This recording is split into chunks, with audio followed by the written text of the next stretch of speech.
Hey guys, this is Jay Mills for Chalk Talks. I appreciate all of you who enjoy camping, but pardon me if I prefer a hotel. Maybe it's because of an incident that occurred when I was 10 years old. My folks rented a pop-up trailer and towed it to see family in South Dakota. With my parents outside by a campfire, my brother and I went to bed accompanied by two cousins. As my cousin Scott and I lay there, we began to share ghost stories. Suddenly, I felt a hand on my back. I told Scott to knock it off, and we went back to telling scary tales.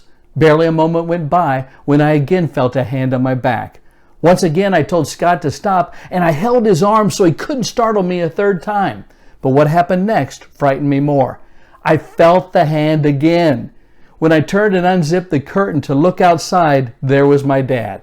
He had reached up under the canvas cover to play this practical joke. My mom was just sitting there laughing, and I'm still laughing to this day. Initially, I couldn't fathom how it was possible for a hand to be touching me when only one person was in my vicinity and I was holding his arms. But there turned out to be a perfectly good explanation. I don't know about you, but I don't like to be taken by surprise.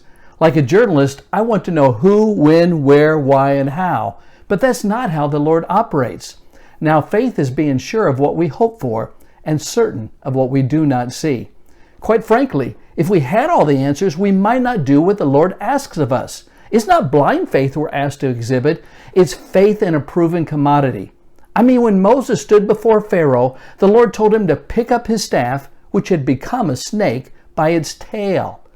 I don't think Moses was a dummy, and even I know that's not the way that you grab a snake. Such a request is unexplainable, but Moses trusted the Lord enough to obey that command. Soren Kierkegaard said, life can only be understood by looking backward, but it must be lived looking forward. Here's what I've learned. When we look at our past, we see that God is faithful. When we look to our future, we can predict the same.